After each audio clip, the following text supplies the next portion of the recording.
قربانی کا حکم اور اس کی فضیلت کا بیان۔ عن انس رضی اللہ عنہ انہ قال ضحى النبي صلی اللہ علیہ وسلم بکبشین املحین اقرنین الحدیث اخرجہ البخاری و مسلم۔ حضرت انس رضی اللہ عنہ سے مروی ہے کہ نبی کریم صلی اللہ علیہ وسلم نے دو سفید دھاری دار دو سینگ والے مینڈھوں کی قربانی پیش کی۔ اسے بخاری اور مسلم نے تخریج کی ہے۔ یہ حدیث قربانی کی مشروعیت، اس کے حکم اور اس کے اہتمام پر ابھارنے سے متعلق دلیل ہے، کیونکہ نبی صلی اللہ علیہ وسلم اگر کوئی کام فرمانبرداری اور قربت کے طور پر کریں اور وہ آپ کے لیے خاص بھی نہ ہو تو وہ عمل آپ کی امت کے لیے بھی مستحب ہوتا ہے۔ قربانی ان مؤکدہ سنتوں میں سے ہے جن کا صاحب استطاعت مسلمان پر اپنی اور اپنے اہل خانہ اور فوت شدگان کی طرف سے اہتمام کرنا چاہیے، لہٰذا وہ ان سب کو اللہ کے حکم کی بجاوری اور نبی صلی اللہ علیہ وسلم کی اقتداء کرتے ہوئے قربانی کے ثواب میں اپنے ساتھ شریک کرے تاکہ سبھی اس اجر عظیم کا مستحق بن سکیں۔ نبی صلی اللہ علیہ وسلم اپنی اور اپنے اہل خانہ کی طرف سے قربانی کیا کرتے تھے، اور غیر مستطیع جس کے پاس صرف اپنے اہل و عیال کا خرچ ہی میسر ہو اس کے لیے قربانی ضروری نہیں۔ اسی طرح مقروض اپنے قرض کی ادائیگی کو قربانی پر مقدم کرے گا، کیونکہ استطاعت کی صورت میں ذمہ داری سے براءت واجب ہے۔ رہی بات قربانی کا جانور خریدنے کی خاطر قرض لینے کی، تو اگر انسان کو قرض کے ادائیگی کی امید ہو،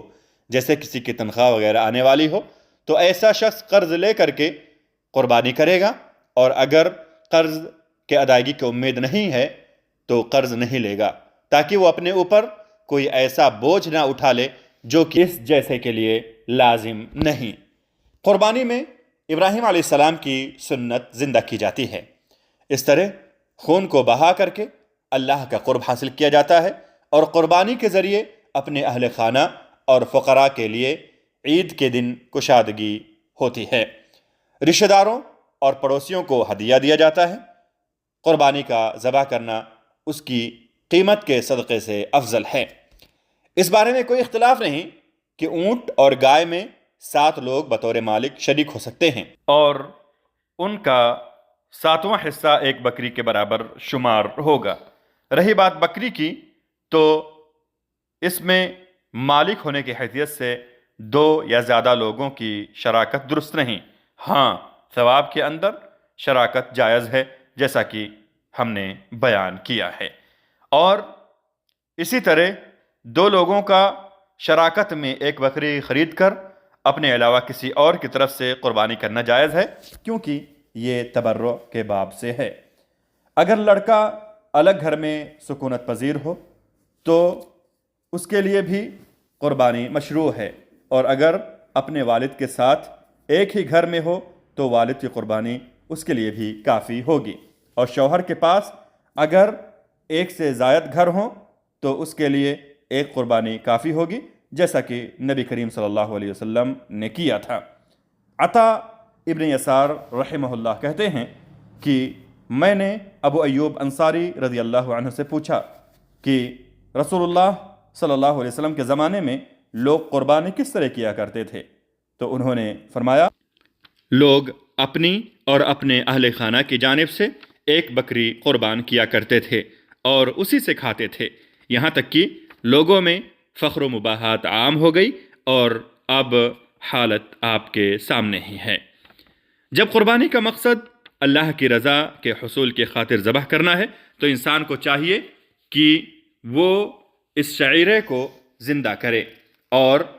اپنے قربانی کو اپنے گھر میں ذبح کرے، خود بھی کھائے اور لوگوں کو بھی کھلائے۔ اللہ تعالیٰ کا حاجیوں کی جانب سے بیت حرام کے لیے روانہ کیے گئے جانوروں کے سلسلے میں فرمان ہے، فَكُلُوا مِنْهَا وَأَطْعِمُوا الْبَائِسَ الْفَقِيرَ،